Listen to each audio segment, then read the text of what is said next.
নমস্কাৰ সকলোকে স্বাগতম জনাইছো আসাম কেৰিয়াৰ পইণ্ট ইউটিউব চেনেলটোলৈ বন্ধুসকল আজিৰ এই ভিডিঅ'টিত আমি আসাম ডাইৰেক্ট ৰিক্ৰুটমেণ্ট গ্ৰেড 3 আৰু গ্ৰেড 4 পৰীক্ষাৰ বাবে প্ৰয়োজন হোৱাকৈ কেইটামান অতিকৈ গুৰুত্বপূৰ্ণ প্ৰশ্ন আলোচনা কৰিবলৈ ওলাইছো বন্ধুসকল এই প্ৰশ্নসমূহৰ লগতে আপোনালোকক কিছুমান ইম্পৰ্টেন্ট পইণ্ট কৈ যাম তো সেই পইণ্টসমূহ আপোনালোকৰ পৰীক্ষাৰ বাবে অতিকৈ সহায়ক হ'ব পাৰে তো আপোনালোকে পইণ্টসমূহ ভালদৰে নোট ডাউন কৰি ল'ব তো বলক আমি ভিডিঅ'টো আৰম্ভ কৰোঁ আজি ভিডিঅ'ৰ প্ৰথম প্ৰশ্নটো হৈছে in which year did Malladev receive the title of Narayan? কোন চনত মল্লদেৱে নাৰায়ণ উপাধি লাভ কৰিছিল? ইয়াৰ ৰাইট এনসাৰটো অপচন সি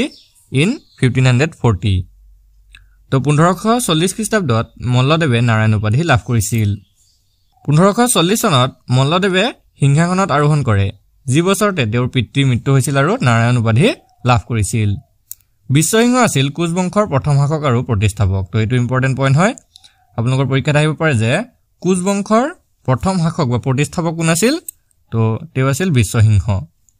1515 খ্ৰীষ্টাব্দত বিশ্বসিংহই কামতা ৰাজ্য ৰজা হিচাপে নিজকে প্ৰতিষ্ঠা কৰিছিল তো গুটেকিটা পইণ্ট ইম্পৰ্টেন্ট হয় আপোনালোকে ভালদৰে নোট ডাউন কৰি ল'ব নেক্সট কোৱেশ্চনটো হৈছে in which year was the treaty of Majuli signed between the Kuch King Naranarayan and the Ahom King Sukafa. কোন চনত কুচ ৰজা নৰনাৰায়ণ আৰু আহোম ৰজা সুকাফাৰ মাজত মাজুলী চুক্তি স্বাক্ষৰিত হৈছিল? তো ইয়াৰ ৰাইট এনসাৰটো হ'ব অপচন বি ইন 1563 1563 চনত কুচ ৰজা নৰনাৰায়ণ আৰু আহোম ৰজা সুকাফাৰ মাজত মাজুলী চুক্তি স্বাক্ষৰিত হৈছিল তো ইয়াৰ বিষয়ে আৰু কিছুমান কথা মনত ৰাখি থব মাজুলী চুক্তি বা মাজুলী সন্ধি 1563 চনত কুচ ৰজা নৰনাৰায়ণ আৰু আহোম ৰজা সুকাফাৰ মাজত নিষ্পত্তি কৰা হৈছিল কুচ বাহিনীৰ সেনাপতি আৰু ৰজাৰ ভাতৃ চিলাৰায়ৰ নেতৃত্বত আহোম ৰাজ্যৰ বিৰুদ্ধে সফল অভিযান চলোৱাৰ পিছত এই সন্ধিৰ ফলত আহোমৰ ৰাজধানী গড়গাঁও পতন ঘটে now question number 3 in which year did Srimanta Sankardev die Srimanta শংকৰদেৱৰ কিমান চনত মৃত্যু হৈছিল বন্ধুসকল ইয়াৰ ৰাইট এনসাৰটো অপচন বি 1568 1568 খ্ৰীষ্টাব্দত বা 1568 চনত শ্ৰীমন্ত শংকৰদেৱৰ মৃত্যু হৈছিল ইয়াৰ লগতে মনত ৰাখি থব শ্ৰীমন্ত শংকৰদেৱৰ জন্ম হৈছিল 26 ছেপ্টেম্বৰ 1449 খ্ৰীষ্টাব্দত আৰু ক'ত জন্ম হৈছিল নগাঁৱত জন্ম হৈছিল আপোনালোকৰ খুব ইম্পৰ্টেন্ট পইণ্ট হয় জন্মটো পৰীক্ষাত আহিব পাৰে আৰু মৃত্যুটো হৈছিল কেতিয়া আমি ইতিমধ্যে পাইছো 1568 খ্ৰীষ্টাব্দত তেওঁৰ 119 বছৰ বয়সত মৃত্যু হৈছিল কোট মৃত্যু হৈছিল কোচবিহাৰত এটো আপোনালোকৰ পৰীক্ষাত প্ৰশ্ন আহিব পাৰে যে শ্ৰীমন্ত শংকৰদেৱৰ কিমান বছৰ বয়সত মৃত্যু হৈছিল তো এটো যাব 119 বছৰ আৰু তেওঁৰ পিতৃ-মাতৃৰ নামসমূহ মনত ৰাখি থব পিতৃ-মাতৃ আছিল পিতৃৰ নাম আছিল কুকুম্বৰ ভূঞা আৰু মাতৃৰ নাম আছিল সত্যসন্ধ্যা আৰু শ্ৰীমন্ত শংকৰদেৱৰ সন্তানসমূহ আছিল কমলোচন হৰিচৰণ মনু ৰমানন্দ আৰু তেওঁৰ উত্তৰাধিকাৰী আছিল মাধৱদেৱ তো গুটেকিটা পইণ্ট আপোনালোকে ভালদৰে মনত ৰাখি ল'ব এতিয়া আমি নেক্সট কোৱেশ্চনটো চাওঁ question number 4 who designed the Paik system in the Ahom kingdom কোনে আহোম ৰাজ্যৰ পাইক প্ৰণালীটো প্ৰৱৰ্তন কৰিছিল তো ইয়াৰ কাৰেক্ট আনসাৰটো অপচন এ মোমাই তামুলী বৰবৰুৱা মোমাই তামুলী বৰবৰুৱাই পাইক ব্যৱস্থাটো বা পাইক প্ৰণালীটো প্ৰৱৰ্তন কৰিছিল 1608 চনত মোমাই তামুলী বৰবৰুৱা এই পৰিপক্ক গাঁথনিটোৰ ডিজাইন কৰিছিল আৰু 1658 চনৰ ভিতৰত সুতমলা জয়ধ্বজ সিংহৰ দিনত ব্যাপকভাৱে আৰু বিস্তৃতভাৱে ৰূপায়ণ কৰিছিল তো ভালদৰে মনত ৰাখিব 1608 চনত এটো ডিজাইন কৰিছিল আৰু 1658 চনত ৰূপায়ণ কৰিছিল next question who led the Mughal army in the battle of Saraighat সৰাইঘাটৰ যুদ্ধত মুগল সেনাক নেতৃত্ব কোনে দিছিল বন্ধুসকল ইয়াৰ ৰাইট এনসাৰটো অপচন বি ৰামসিংহ তো ৰামসিংহ প্ৰথমে সৰাইঘাটৰ যুদ্ধত মুগল সেনাক নেতৃত্ব দিছিল মুগলে অসমলৈ সাম্ৰাজ্য সম্প্ৰসাৰণৰ অন্তিমটো বৃহৎ প্ৰচেষ্টাৰ অন্তিমখন যুদ্ধ আছিল সৰাইঘাটৰ যুদ্ধ তো 1671 চনত সৰাইঘাটৰ ব্ৰহ্মপুত্ৰ নদীত প্ৰথম ৰাজা ৰামসিংহৰ নেতৃত্বত মুগল সাম্ৰাজ্য আৰু লাচিত বৰফুকনৰ নেতৃত্বত আহোম ৰাজ্যৰ মাজত যুদ্ধ হৈছিল তো কিমান চনত হৈছিল হেতু ইম্পৰ্টেন্ট হয় 1671 চনত ভালদৰে মনত ৰাখি ল'ব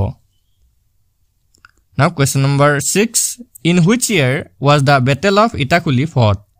কিমান চনত ইটাকুলি যুদ্ধ সংঘটিত হৈছিল বন্ধুসকল ইয়াৰ ৰাইট এনসাৰটো হ'ব অপচন ডি ইন 1682 তো 1682 খ্ৰীষ্টাব্দত ইটাখুলিৰ যুদ্ধ সংঘটিত হৈছিল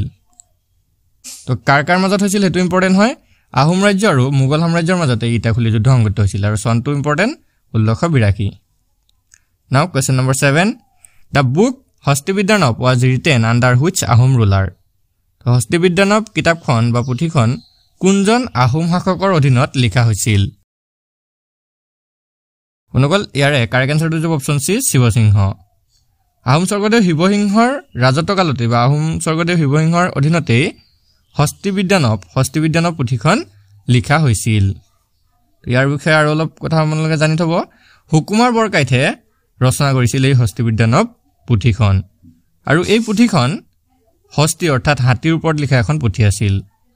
ৰজা শিৱসিংহ আৰু তেওঁৰ ৰাণী পত্নী অম্বিকাৰ পৃষ্ঠপোষকত নিৰ্দেশিত এই ছবিখনে ৰাজগোহালিত হাতী পৰিচালনা আৰু যত্নৰ বিষয়ে আলোচনা কৰা হৈছিল এতিয়া আমি কোৱেশ্চন নম্বৰ 8 চাও In which year was the Kosari kingdom annexed by the British? কোন চনত কছাৰী ৰাজ্য ব্ৰিটিছৰ দ্বাৰা সংযুক্ত কৰা হৈছিল কাৰেক্ট আনসাৰটো অপচন সি 1832 তো 1832 চনত কছাৰী ৰাজ্য ব্ৰিটিছৰ দ্বাৰা সংযুক্ত কৰা হৈছিল ভালদৰে মনত ৰাখিব 1828 চনত ৰজা গোবিন্দ চন্দ্ৰক হত্যা কৰাৰ পিছত doctrine of lapse doctrine of লেক্সৰ অধীনত কছাৰী ৰাজ্য সংলগ্ন কৰা হয় 1832 চনত খাচী ৰজাই আত্মসমৰ্পণ কৰি জয়ন্তী শাসকৰ ওপৰত ব্ৰিটিছে নিজৰ প্ৰভাৱ বৃদ্ধি কৰে নেক্সট কোৱেশ্চনটো চাও Mir Jumla who captured Garhgaon the capital of Ahom village was a governor under home Ahom গাঁৱৰ ৰাজধানী গড়গাঁও দখল কৰা মিৰ্জুমলা কাৰ অধীনস্থ এজন ৰাজ্যপাল আছিল কাৰেক্ট আনসাৰটো অপচন সি ঔৰংজেব তো মিৰ্জুমলা কাৰ অধীনৰ আছিল ঔৰংজেবৰ অধীনৰ আছিল আৰু ঔৰংজেব আছিল এজন মোগল সম্ৰাট তো ইয়াৰ বিষয়ে আৰু অলপ জানি লব 1659 চনত ঔৰংজেবে বংগৰ ৰাজ্যপাল নিযুক্তি দিয়াৰ পিছত 69 বছৰীয়া মিৰ্জুমলাই কোচবিহাৰৰ কোচ ৰাজ্য আক্ৰমণ কৰি কোচবিহাৰৰ ৰজাক মোগলৰ কৰ্তৃত্বৰ অধীন হ'বলৈ বাধ্য কৰাইছিল নাও question number 10 What is the name of the Muslim tailor of Kuchbihar who was a disciple of Shankardev? Kuchbihaৰৰ মুছলিম দৰ্জীজনৰ নাম কি আছিল যিজন শংকৰদেৱৰ শিষ্য আছিল ইয়াৰ কাৰেক্ট আনসাৰটো অপচন সি চানচাই তো কোচবিহাৰৰ মুছলিম দৰ্জীজন আছিল চানচাই আৰু তেওঁ শ্ৰীমন্ত শংকৰদেৱৰ শিষ্য আছিল তো কোচ ৰজাৰ সেৱা কৰি থকা মুছলমান দৰ্জী চানচাই কোচবিহাৰত শংকৰদেৱৰ শিষ্য হৈছিল নেক্সট কোৱেশ্চনটো হৈছে who was awarded the prestigious Dada Saheb Phalke Award for the year 2011 2011 চনত কাক সন্মানীয় দাদা সাহেব ফালকে বঁটাৰে পুৰস্কৃত কৰা হৈছিল কাৰেক্ট আনসাৰটো হ'ব অপচন এ সৌমিত্ৰা চ্যাটাৰ্জী 2011 চনত সৌমিত্ৰা চ্যাটাৰ্জীক দাদা সাহেব ফালকে বঁটা প্ৰদান কৰা হৈছিল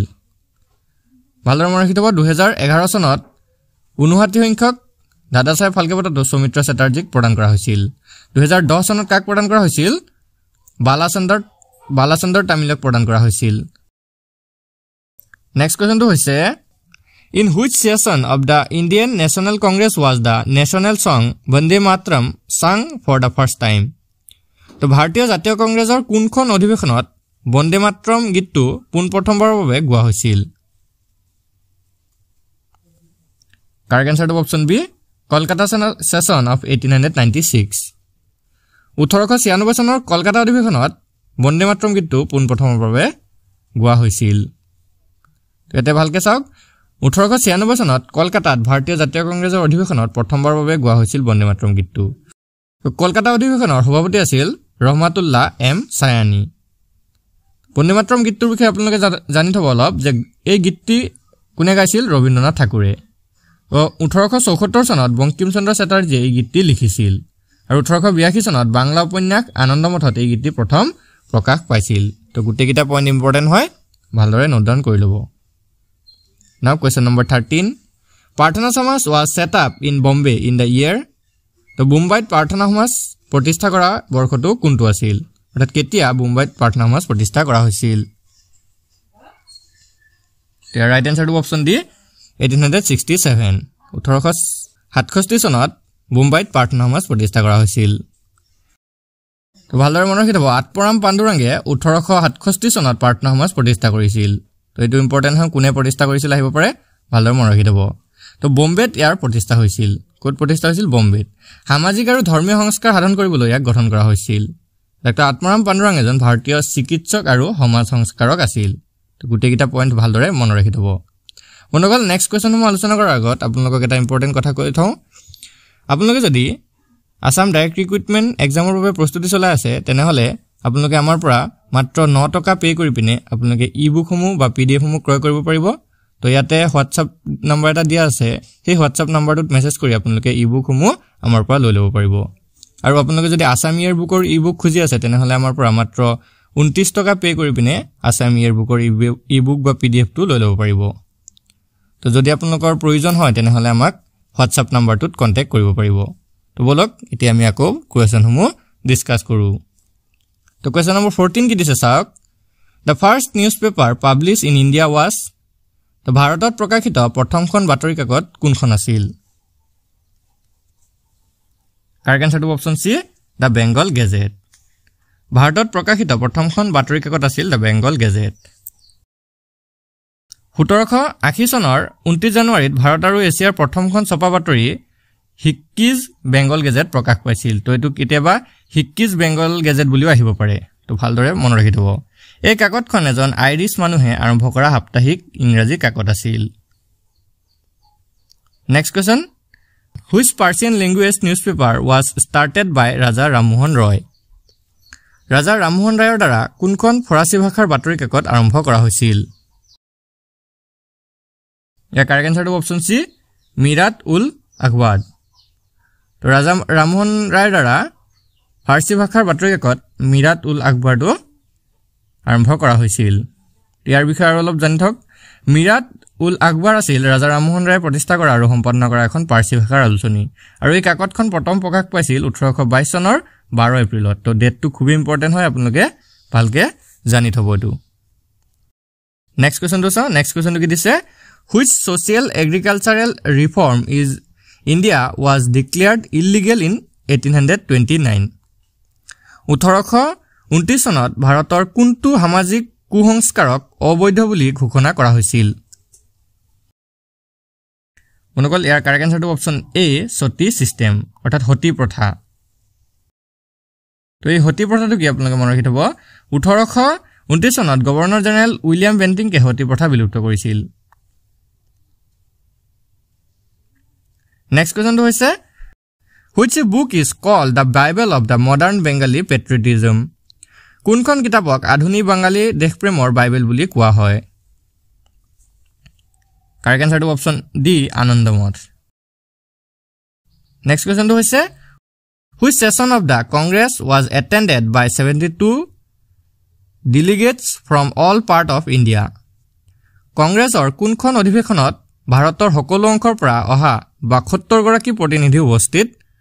আছিল তো ইয়াৰ কাৰেক্ট আনসাৰটো অপচন সি ফাৰ্ষ্ট কংগ্ৰেছৰ প্ৰথমখন অধিৱেশনত ভাৰতৰ সকলো অংশৰ পৰা অহা 72 গৰাকী প্ৰতিনিধি উপস্থিত আছিল তো ইয়াৰ বিষয়ে আৰু অলপ জানি থব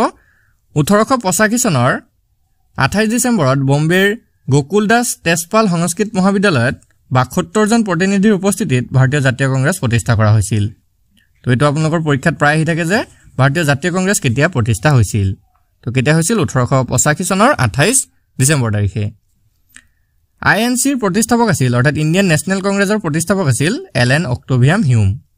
তো এটো পৰীক্ষাত হোতা যায় যে ভাৰতীয় জাতীয় কংগ্ৰেছৰ প্ৰতিষ্ঠাপক কোন আছিল তো এটো হ'ব এলেন অক্টোভিয়াম হিউম আৰু তেওঁ এটো প্ৰতিষ্ঠা কৰিছিল কত মুম্বাইত 1885 চনৰ 28 ডিসেম্বৰ পৰা 30 ডিসেম্বৰ লৈ ভাৰতৰ সকলো ৰাষ্ট্ৰপতি আৰু প্ৰদেশৰ পৰা 72 জন প্ৰতিনিধিয়ে বম্বেত বৈঠকত মিলিত হোৱাৰ সময়ত ইয়াৰ গঠন হৈছিল তো এলেন অক্টোভিয়াম হিউমে কংগ্ৰেছ গঠনত অগ্ৰণী ভূমিকা পালন কৰিছিল আৰু ইয়াৰ সাধাৰণ সম্পাদক হিচাপেও কাম কৰিছিল তো প্ৰতিটো পইণ্টে আপোনালোকে ভালদৰে মনত ৰাখি ল'ব now question number 19 Which of the following was popularly known as Gagging Act তো তলৰ কোনটোক জনপ্ৰিয়ভাৱে গেগিং আইন বুলি কোৱা হয় কাৰেক্ট আনসাৰটো option B vernacular press act 1878 দেশীয় প্ৰেছ আইন 1878 এটোক জনপ্ৰিয়ভাৱে গেগিং আইন বুলিও কোৱা হৈছিল নেক্সট কোৱেশ্চনটো হৈছে The book Poverty and Un-British Rule in India is associated with Poverty and Un-British Rule in India কিতাপখনৰ লগত কি জড়িত হৈ আছে ইয়াৰ কাৰেক্ট আনসাৰটো অপশন এ ড্ৰেইন থিওৰি অৰ্থাৎ নিষ্কাশন নীতি জড়িত হৈ আছে ইয়াৰ বিষয়ে অলপ জানি থব 1901 চনত প্ৰকাশিত এই গ্ৰন্থখন দাদাভাই নৰজিয়ে লিখিছিলে আৰু এই গ্ৰন্থখনত ভাৰতৰ ব্ৰিটিছ শাসনৰ সময়ত ভাৰতৰ পৰা ব্ৰিটিছলৈ ধনৰ নিষ্কাশন তত্ত্বৰ ধাৰণা উল্লেখ কৰা হৈছে Now question number 21 Which of the following soil is most suited for tea plantation অৰ্থাৎ চাহৰ খেতি কৰিবৰ বাবে কেনে ধৰণৰ মাটি আটাইতকৈ উপযুক্ত হয় ইয়াৰ কাৰেক্ট আনসাৰটো অপশন বি এচিডিক অৰ্থাৎ আমলিক মাটি চাহ খেতিৰ বাবে উপযুক্ত ইয়াৰ বিষয়ে অলপ জানি থব চাহ বাগিচাৰ বাবে অম্লযুক্ত মাটি বেছি উপযোগী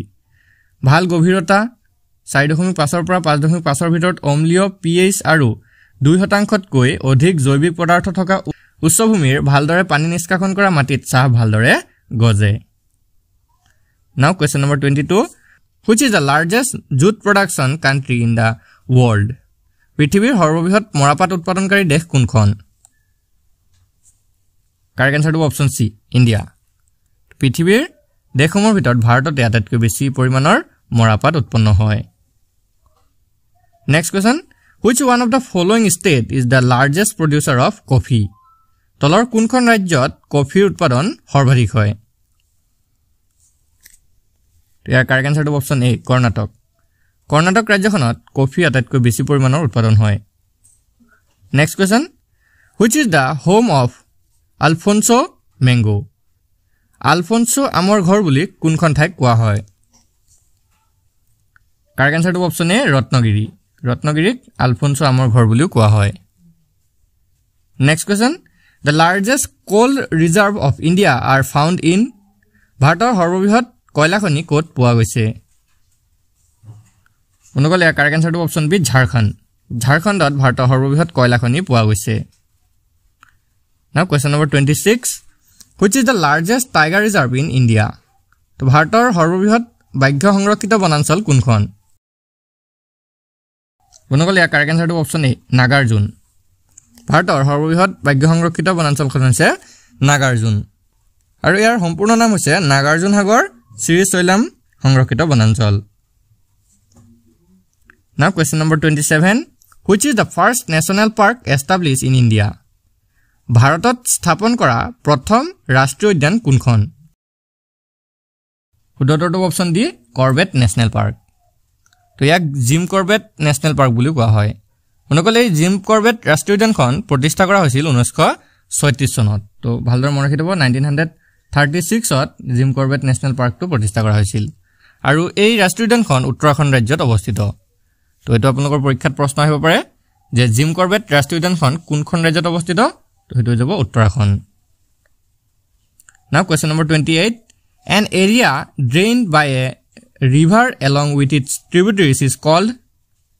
তো নদী এখনে ইয়াৰ উপনৈসমূহৰ সৈতে যি স্থানৰ পৰা পানী কঢ়িয়াই আনে তাক কি বুলি কোৱা হয় ৰাইট আনসাৰ অপশন সি বেচিন বা অৱবাহিকা বুলি কোৱা হয় Question number 29 Which among the following are the water sources of rivers নিম্নলিখিত কোনটো বা কোনবোৰ নদীৰ পানীৰ উৎস মনকলে ৰাইট আনসাৰটো option D all of the above অৰ্থাৎ ওপৰ আটাইকেইটা এনেকৈ ৰেইনফল বৃষ্টিপাত হৈ গল স্নো ডিপোজিট অৰ্থাৎ জমা হৈ থকা বৰফ স্প্ৰিং পানীৰ তো এই আটাইবোৰৰ পৰাই নদীয়ে পানী লাভ কৰে Now question number 30 The delta is formed in the dash of a river তো বদ্বীপ নদীৰ দেশত গঠন হয় অৰ্থাৎ কোট গঠন হয় নদীৰ কোট গঠন হয় পাৰত গঠন হয় নে মোহনাত নে অৱবাহিকাত নে গতিপথত গঠন হয় মনকল ইয়াৰ ৰাইট আনসাৰটো যে অপশন বি মাউথ অৰ্থাৎ মোহনাত তো নদীৰ মোহনাত ডেল্টা বা বদ্বীপসমূহ গঠন হয় Now question number 31 When was the first Lok Sabha constituted in India ভাৰতত প্ৰথম লোকসভা কেতিয়া গঠিত হয় correct answer option A April 17 1952 1952 চনৰ 17 এপ্ৰিল তাৰিখে ভাৰতত প্ৰথম লোকসভা গঠিত হৈছিল নাও question number 32 which right was described by Dr. B.R. Ambedkar as the heart and soul of the constitution কোনটো অধিকাৰক ডক্টৰ B.R. Ambedkar অৰ্থাৎ ভীমৰাও আম্বেদকাৰে সংবিধানৰ হৃদয় আৰু আত্মাৰ স্বৰূপে বৰ্ণনা কৰিছে তো কাৰেক্ট আনসাৰটো option C right to constitutional remedies অৰ্থাৎ সাংবিধানিক প্ৰতিকাৰৰ অধিকাৰ তো এই সাংবিধানিক প্ৰতিকাৰৰ অধিকাৰটোক ডক্টৰ B.R. আম্বেদকাৰে সংবিধানৰ হৃদয় আৰু আত্মাৰ স্বৰূপে বৰ্ণনা কৰিছে নাও question number 33 which country has the longest constitution অৰ্থাৎ কোনখন দেশৰ সংবিধান আটাইতকৈ দীঘল ইয়াৰে শুদ্ধ উত্তৰটো অপচন ডি ইণ্ডিয়া ভাৰতৰ সংবিধানখন আটাইতকৈ দীঘল লিখিত সংবিধান question number 34 which one is more powerful Lok Sabha আৰু ৰাজ্যসভা কোনখন সদন বেছি শক্তিশালী লোকসভা নে ৰাজ্যসভা তো ইয়াৰ ৰাইট আনসাৰটো option D Lok Sabha is more powerful than Rajya Sabha তো লোকসভা ৰাজ্যসভাতকৈ বেছি শক্তিশালী question number 35 from which date did the constitution of India come into force কোন তাৰিখৰ পৰা ভাৰতৰ সংবিধান বলবৎ কৰা হৈছিল কাৰেক্ট আনসাৰটো অপচন এ 26 জানুৱাৰী 1950 1950 চনৰ 26 জানুৱাৰীৰ পৰা ভাৰতৰ সংবিধানখন বলবৎ কৰা হৈছিল আৰু মনত ৰাখি থব সেই তেতিয়াৰ পৰাই 26 জানুৱাৰী তাৰিখটো ভাৰতত গণৰাজ্য দিৱস বা গণতন্ত্ৰ দিৱস হিচাপে পালন কৰি অহা হৈছে নাও question number 36 কিদিছক which article empowers the president of India to declare president's rule in a state কোনটো অনুচ্ছেদে ভাৰতৰ ৰাষ্ট্ৰপতিক ৰাজ্যত ৰাষ্ট্ৰপতি শাসন ঘোষণা কৰাৰ ক্ষমতা প্ৰদান কৰিছে ইয়াৰ শুদ্ধ উত্তৰটো হ'ব অপচন সি আৰ্টিকল 356 অৰ্থাৎ 356 নং অনুচ্ছেদে নাও question number 37 for how long can the president's rule in a state be imposed initially প্ৰাৰম্ভিক অৱস্থাত এখন ৰাজ্যত কিমান সময়ৰ বাবে ৰাষ্ট্ৰপতি শাসন বলবৎ কৰিব পাৰি